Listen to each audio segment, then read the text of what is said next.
município Casimiro de Abreu foi escolhido porque é um município pesquisado pelos extraterrestres. Muito antes dos Estados Unidos, Rússia e China divulgarem documentos secretos sobre OVNIs. Muito tempo antes até do ET Bilu se tornar o guru ideológico desse canal. Aliás, estou com a camiseta dele aqui, ó. Busquem conhecimento. Então, muito antes disso, o Brasil parou para receber a visita de visitantes, claro que a visita de visitantes, vindos de Júpiter. Mas será que os alienígenas vieram mesmo? Não. Vamos entender depois da vinheta.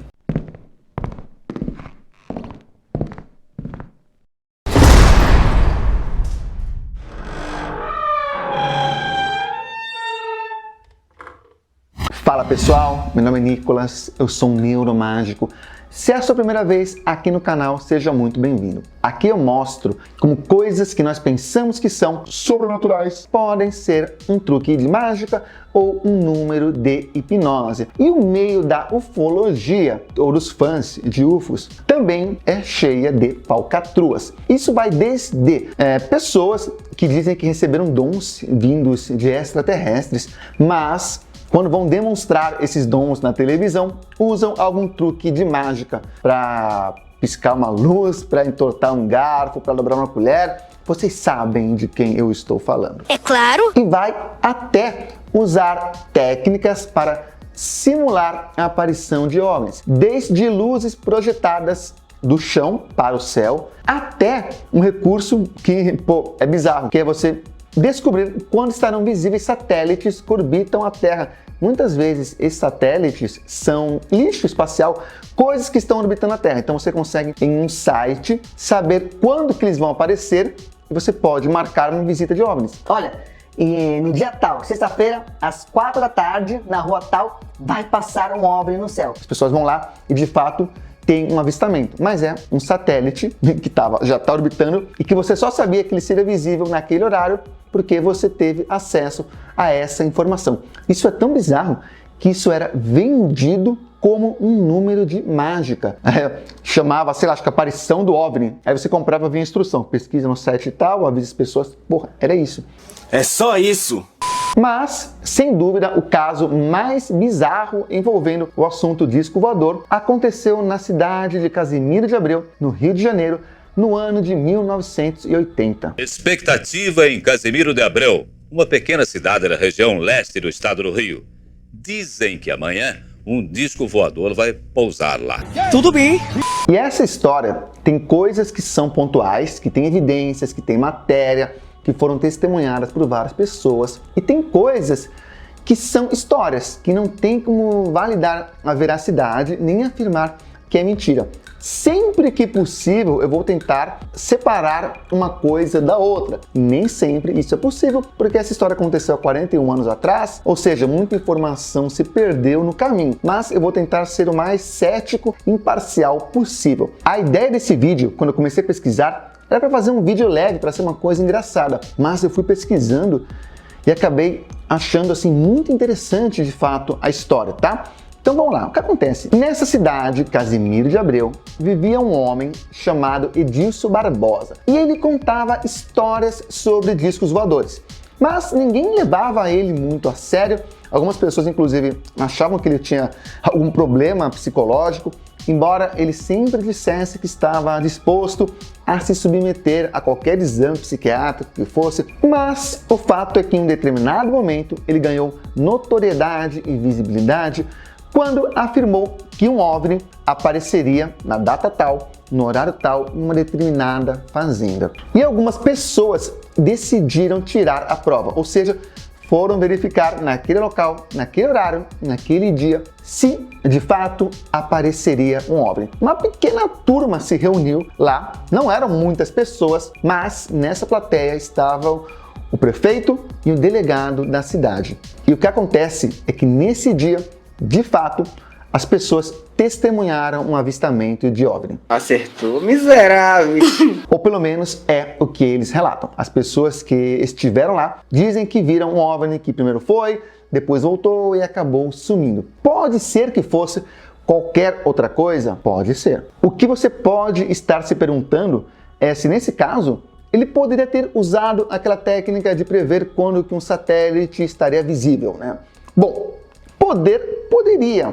Essas informações já existiam em 1980. Só que assim, não tinha internet, né? Eu nem sei o que ele teria que fazer para ter acesso a essa informação. Então a resposta é: possível é, mas é muito improvável. Pode ser que as pessoas que estavam lá inventaram isso para dar credibilidade, fazer o marketing depois? Pode ser qualquer coisa, não tem como saber. Mas quem estava lá afirma que viu alguma coisa. Ah, bom. E isso foi suficiente para que Edilson convencesse todo mundo de que um disco voador iria pousar em Casimiro de Abreu, com hora e data marcado.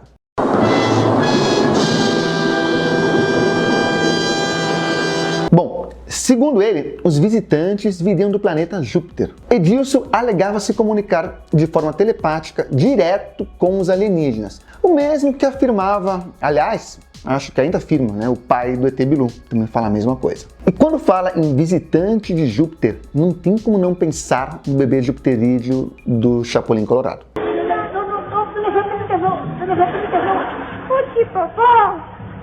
Será que nessa época eles já sabiam que Júpiter é um planeta gasoso? Boa pergunta. Bom, começou um grande movimento para organizar tudo. Eles tinham um cronograma muito bem planejado para o dia do pouso.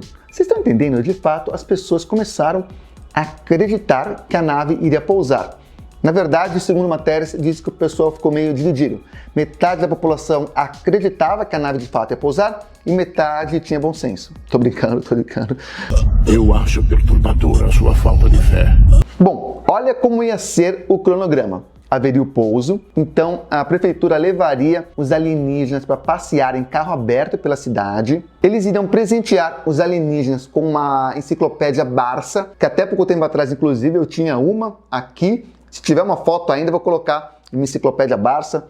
Eu me desfiz dela quando eu comecei a viajar. Eu vivo hoje como nômade digital, mas até pouco tempo atrás eu tinha uma enciclopédia dessa. E isso retrata bem a política externa do Brasil. Os caras já têm disco voador e nós estamos presenteando eles com enciclopédia. Isso é o Brasil, né? Ah, sei, tipo enciclopédia, a gente tem isso. Bom, beleza.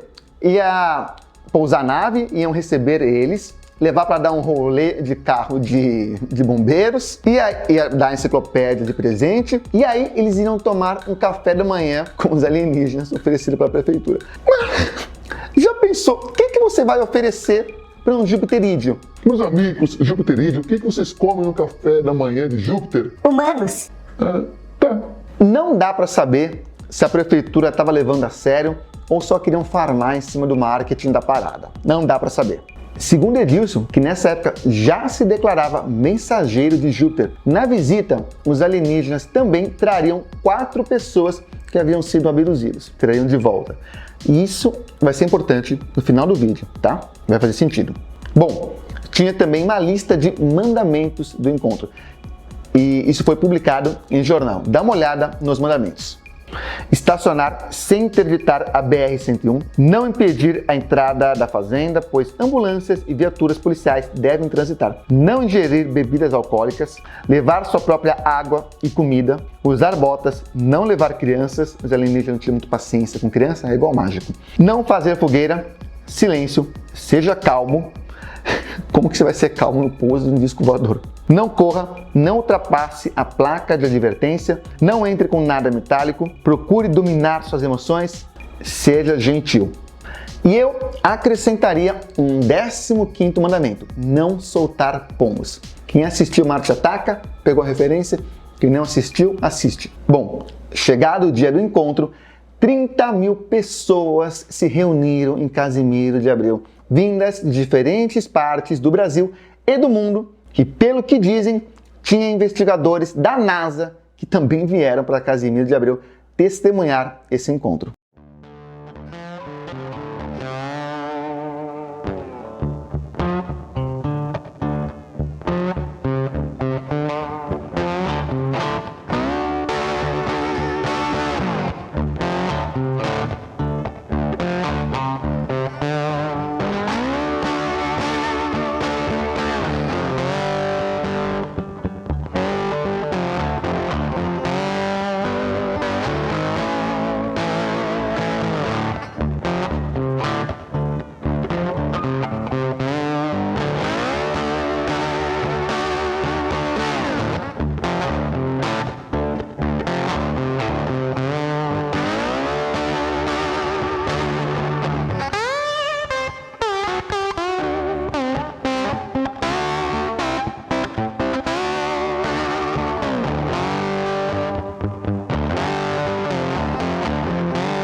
que é que você acha desse povo todo reunido aqui? Uma perda de tempo.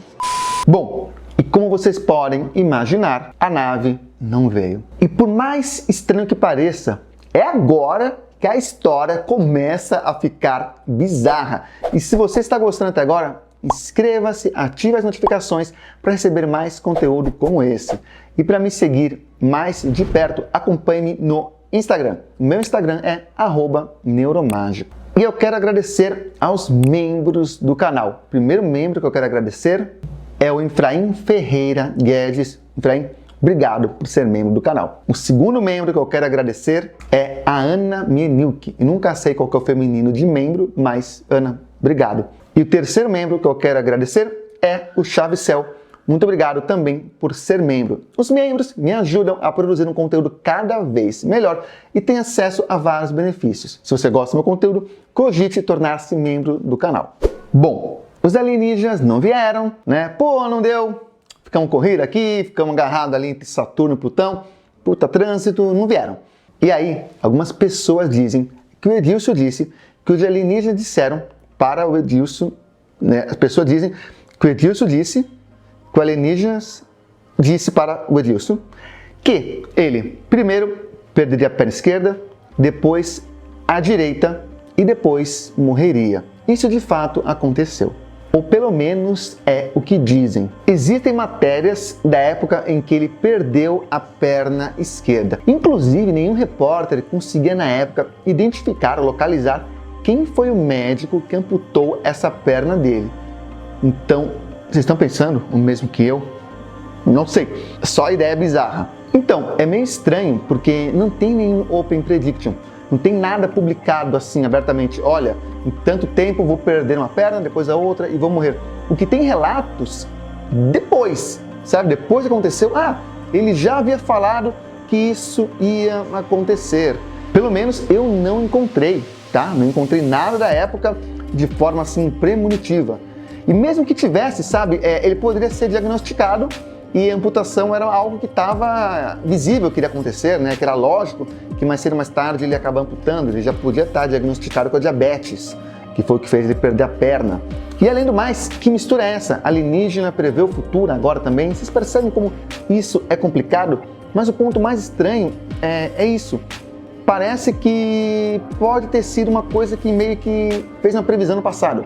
Depois aconteceu que vieram as pessoas falando, não, putz, ele tinha falado mesmo isso. A mesma coisa para a suposta segunda previsão. É atribuído ao Edilson a predição de um avistamento que aconteceu próximo de Rio Bonito, que é uma cidade próxima ali da região. E esse avistamento não só aconteceu, como ele de fato foi filmado. Mas é a mesma coisa, não tem uma predição aberta. Olha, no dia tal hora, em tal local, vai haver um avistamento de OVNI, como houve no caso da Fazenda. O que tem é o avistamento. De fato, as pessoas viram e gravaram. Significa que de fato é um disco voador vindo do planeta Júpiter. Não, lógico que não. Mas viram alguma coisa. Então, pode ser que o Edilson falou várias coisas que aconteceriam, e aí uma acabou coincidindo com o que ele falou, né? Atenção seletiva.